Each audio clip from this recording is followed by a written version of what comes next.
Thank you for that introduction. So why do we care about stigma? Actually, we had a whole half day about stigma 2 days ago, right? So we know that stigma affects HIV care, HIV prevention, and mental health. Stigma is a barrier to addressing the HIV epidemic. In terms of minority stress theory, chronic stress as caused by stigma can lead to maladaptive coping and increased risk behavior. And then as I'm going to show later in this talk, that increased substance use in Vietnam leads to harms in terms of social harms and medical harms as well.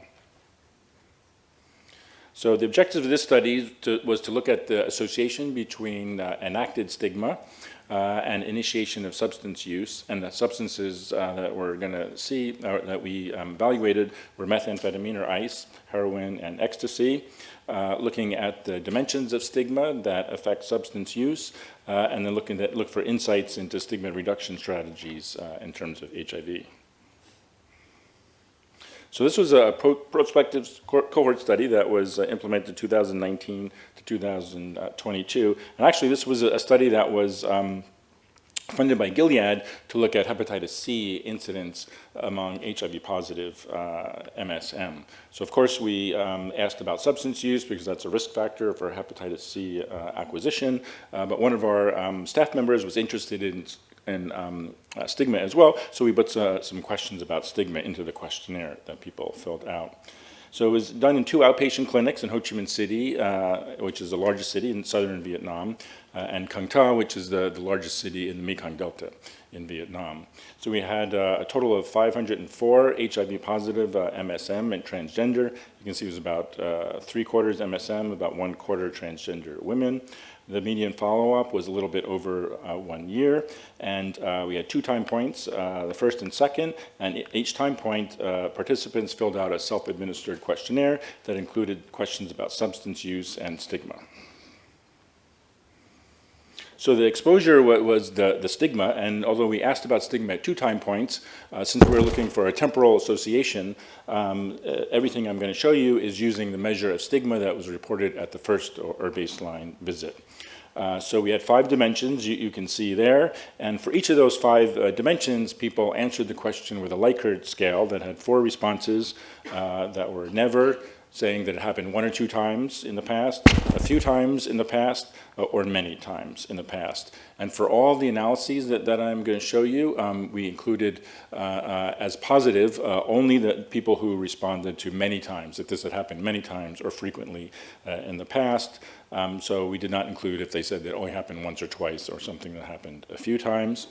And then the outcome was the self-reported first use of any of the substances that we were interested in between the first visit and the second. So the first visit, they said no, that they used any of these substances, and the second visit, they said yes. And then all the analyses were also controlled for age, education, number of sexual partners, and income, and then the statistics that we use are listed there. So at baseline, the median age was 27 years. Median income was 6.5 million Vietnam Dong, which is about $300 US. If you look at anybody that reported at least 1 or more of the 5 stigma dimensions, it was 2/3 reported at least 1 dimension with a high frequency of stigma.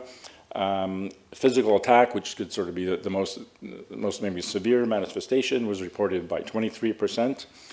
For MSM, the most that they reported happened frequently was mockery at 54%, and for the transgender women, most reported was a sense of exclusion, also 54%. So at follow-up, and this was kind of something surprising, we actually had 30% of people who reported no substance use at the first time, and then substance use at the second time. Most frequent was methamphetamine by 22%, and you can see ecstasy was reported by 17%, and heroin by just a very few. And initiation of substance use was higher among the transgender women at 43% versus 26% among the MSM. And then those Venn diagrams there show, because some people started more than one substance in the interim, so you can see how that was reported. So the next few slides are going to show the association between stigma and new initiation of substance use. For each one of these, the blue bars are the univariate analysis, and then the red bars are the multivariable models. So this slide shows risk for starting substances among just the MSM. You see there, and you can see that for any, reporting any stigma at all had a relative risk of about 2 for starting new substances, and then for each dimension is listed below there, and the 2 that were significant in the multivariable model were the negative judgment and sense of exclusion. So this slide shows that same analysis, but only on the transgender women. And again, you can see at the top, for any stigma at all, it was also close to a relative risk of about 2 times for initiating substance use. And unlike the MSM, actually, every single one of the dimensions, if you looked at it in the multivariable model, were significant for new substance use. So the next 2 slides are going to show the same thing, but the population attributable risk for experience stigma and then starting new substances. And for the MSM, you can see here the population attributable risk was 42%. And what that means in layman's term, if you look at based on the mathematical modeling, that of the increased substance use in this population, about 42% of the change or increase can be attributed to the stigma, which means about 60% was either attributable to something we were controlling for, like age or income, or something. There's obviously also other factors that we may not be aware of and that we did not measure.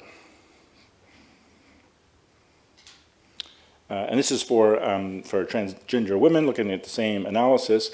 And for transgender women, the population attributable risk for experiencing any stigma at all was 36%, or about 1/3. So again, you can say that of the increased substance use that we saw over 1 year in the transgender women, about 1/3 of that increase over time can be attributed to the stigma. This is the last slide with conclusions. So we can say that stigma is a causal driver of first-time drug use among MSM and transgender women with HIV in Vietnam.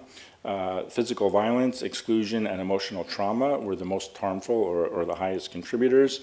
Eradicating stigma, hypothetically, could potentially prevent about 1/3 of new initiations of substance use in these populations, and so stigma reduction must be integral to HIV and substance use reduction strategies. So with that, I'll thank Karma, which was the NGO in Ho Chi Minh City, which implemented the project, and also acknowledge that Gilead funded the project. Thank you.